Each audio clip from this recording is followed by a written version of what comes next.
ಕದನ ವಿರಾಮ ಮಾಡ್ತಾರೆ ಅಂತಂದ್ರೆ ಹಾಗಿದ್ರೆ ನಮ್ಮ ಇಷ್ಟು ದೊಡ್ಡ ಒಂದು ಬಿಲ್ಡಪ್ ತಗೊಂಡಿದ್ದಂತಹ ಈ ಕೇಂದ್ರ ಸರ್ಕಾರ ದಿಢೀರಂತೆ ಈಗ ಮಾತಾಡುವಂಥದ್ದು ರೀತಿಯೇ ಬೇರೆ ಆಗಿದೆ ಅಂತಂದ್ರೆ ನಮ್ಗೆ ಇಡೀ ಭಾರತೀಯರಿಗೆ ಭ್ರಮ ನಿರಸನ ಆಗೋಗಿದೆ. ಅಂದ್ರೆ ಅದು ಕೇವಲ ಬಿಲ್ಡಪ್ ಅಂತ ಹೇಳ್ತೀರಾ? ಬಿಲ್ಡಪ್ ಯಾಕೆಂತಂದ್ರೆ ಈಗ ಇವ್ರು ಮಾಡಿದ್ದೇನು, ಇನ್ನೇನು ನಾವು ಮಿಟ್ಟಿಮೆ ಮಿಲಾದಂಗೆ ಅಂತೇಳಿ ಭಾಷಣ ಮಾಡ್ಯಾರೆ ಎಲ್ಲಿ ಚುನಾವಣೆ ಭಾಷಣಕ್ಕೆ.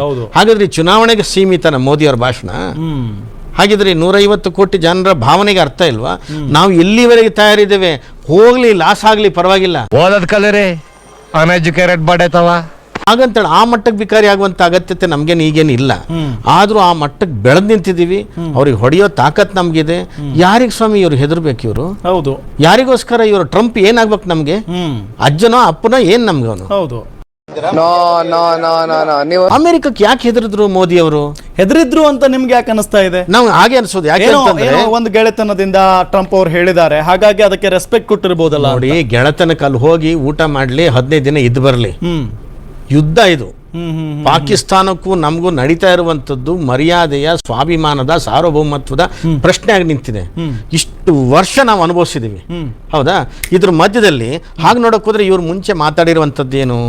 ನೆಹರು ಇಂದ ನಮಗೆ POK ಸಮಸ್ಯೆ ಆಗೋಯ್ತು, ಕಾಶ್ಮೀರ ನೆಹರು ಇಂದಾಗಿ ಬಿಟ್ಟು ಹೋಯ್ತು, ಇಂದಿರಾ ಗಾಂಧಿಯಿಂದ ಹಾಗಾಯ್ತು. ಇವ್ರಿಗಿಂತ ಎಷ್ಟು ಸಾವಿರ ಪಾಲು ಇಂದಿರಾ ಗಾಂಧಿ ಬೆಟರ್ ಅಲ್ರಿ? ಬುರ್ಡೆ ತಗೊಂಬಂದು ಈ ದೇಶದಲ್ಲಿ ಯಾವ ರಾಜ್ಯ ಯಾವ ಮೂಲೆಯಲ್ಲಿದೆ ನಮ್ಮ ಭೂಪಟದಲ್ಲಿ ಅಂತ ಗೊತ್ತಿಲ್ಲದೆ ಇರೋ ಪಟಿಂಗ ಬರ್ತಾನಿಲ್ಲ ನಮ್ಗೆ ಅಡ್ವೈಸ್ ಮಾಡಕ್ಕಿಲ್ಲ. ಇಂದಿರಾ ಗಾಂಧಿ ಇದೇ ಪಾಕಿಸ್ತಾನನ ಡಿವೈಡ್ ಮಾಡಿ ಬಾಂಗ್ಲಾನ್ ಬೇರೆ ಮಾಡ್ಲಿಲ್ವಾ? ಒಬ್ಳು ಹೆಂಗಸು ದುರ್ಗೆ ಅಂತ ವಾಜಪೇಯಿ ಅವ್ರು ಹೇಳಿದ್ರು. ಅದಕ್ಕೆ ಅಂತ ಇಂದಿರಾ ಗಾಂಧಿ ಮಾಡುವಂತ ಕೆಲಸವನ್ನ ಇವ್ರನ್ನ ಏನ್ ನಾವು ಪೃಥ್ವಿರಾಜಿಗೆ ಹೋಲಿಸಿದ್ವಿ, ಶಿವಾಜಿಗೆ ಹೋಲಿಸಿದ್ವಿ. ಇವ್ರು ಇಂದಿರಾ ಗಾಂಧಿಗಿಂತಲೂ ಕೆಳಗಾಗೋದ್ರಲ್ಲ ಈಗ.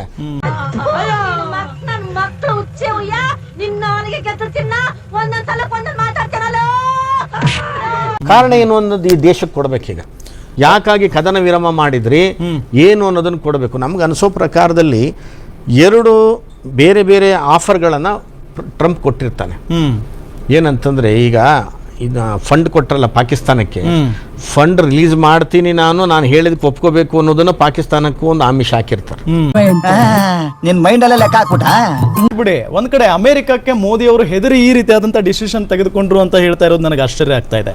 ಒಂದ್ ಕಡೆ ಈಗ ಭಾರತ ಪಾಕಿಸ್ತಾನ ಯುದ್ಧ ಆದ್ರೆ 2 ದೇಶಗಳಿಗೂ ದೊಡ್ಡ ಮಟ್ಟದ ಹಾನಿ ಆಗುತ್ತೆ ಅನ್ನೋದು ಕೆಲವರ ಅಭಿಪ್ರಾಯ. ಆರ್ಥಿಕವಾಗಿ ಭಾರತವೂ ಕೂಡ ಹಿಂದೆ ಹೋಗುತ್ತೆ. ಆದರೆ ಕಳ್ಕೊಳ್ಳೋದೇನು ದೊಡ್ಡ ಮಟ್ಟದಲ್ಲಿ ಕಳ್ಕೊಳ್ಳದೆ ಇದ್ರೂ ಕೂಡ ಒಂದು ಲೆಕ್ಕದಲ್ಲಿ ಕಳ್ಕೊತೀವಿ ಭಾರತವೂ ಕೂಡ.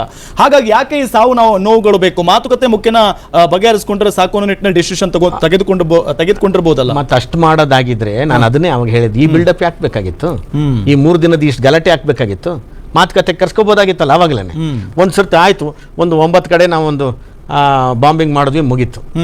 ಮತ್ತೆ ಇಮಿಡಿಯೇಟ್ ಕದನ ವಿರಾಮ ಅಂತ ನಾವೇ ಹೇಳ್ಕೊಂಡು ಮಾಡ್ಬೋದಾಗಿತ್ತಲ್ಲ. ಮಧ್ಯೆ ಇವನಿಗೆ ಯಾಕೆ ಕರ್ಸ್ಕೊಂಡು ಇವನು ಉಸಾಬರಿ ಇಲ್ಲಿ ಟ್ರಂಪ್ ಇಂದು ಅವ್ನ್ ಏನಾಗಬೇಕಾಗಿದೆ?